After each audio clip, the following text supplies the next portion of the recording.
లేకపోయిన సందర్భంలో ఇవాళ వాళ్ళ వారసుడు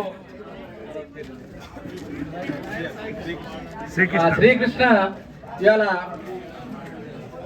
ఒక డాక్టర్గా ఇవాళ ఒక ప్రత్యేకమైన పీజీని కూడా ఈ 2 సంవత్సరాల్లో పూర్తి చేసుకుని ఈ సమాజంలో ఉన్న ఏదైతే వస్తుందో వాటన్నిటిని కూడా ఒక సిస్టమేటిక్గా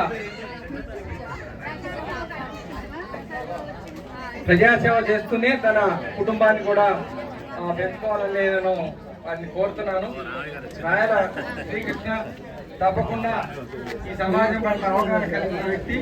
ఆ క్రమంలోనే ఇలా వైద్య రంగం అంటే చాలా క్లిష్టతరంగా ఉంది.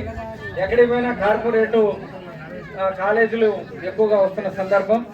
మరి ఇలా కార్పొరేట్ వైద్యం అంటేనే భయపడే పరిస్థితి వస్తుంది. అది కాకుండా కొంత తన కుటుంబం కోసం పనిచేసుకుని ఈ సమాజం కోసం ఉండాలని నేను కోరుకుంటున్నాను. ఎందుకంటే సమాజం ఎప్పుడైతే మనం ప్రేమిస్తుందో మన వృత్తి కూడా ఆ విధంగా ముందుకు పోతుందనేది కూడా నమ్మేవాళ్ళని నేను ఒకరిని. ఆ విధంగా ఈ రాయల శ్రీకృష్ణ ఆ విధంగా అభివృద్ధి చెందాలని, రాబోయే కాలంలో ఈ సమాజానికి తోడ్పాటు అందించాలని కోరుకుంటూ నాకు ఈ అవకాశం కల్పించేందుకు ధన్యవాదాలు.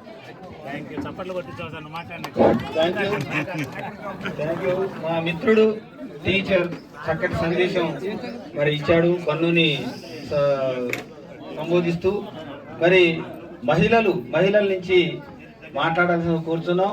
విజయతోటి కలిసి ప్రయాణం చేసినటువంటి ఈశ్వరి గాని, చంద్రకళ, మరి శ్రీలక్ష్మి, మరి ఇంకా ఎవరు మరి మీ యొక్క ఎక్స్పీరియన్స్ ని ఒక పన్నుకి, ఎందుకంటే ఒక బ్లెస్సింగ్స్ ఇవ్వాలని కోరుతున్నాను. మహిళల తరఫున నుంచి ఎవరు మాట్లాడలేదు, ఒకళ్ళిద్దరు వచ్చి ఇవ్వాల్సిందిగా కోరుతున్నాను. నాగేశ్వరరావు గారు, గంట నాగేశ్వరరావు గారు భార్య కానీ ఎవరైనా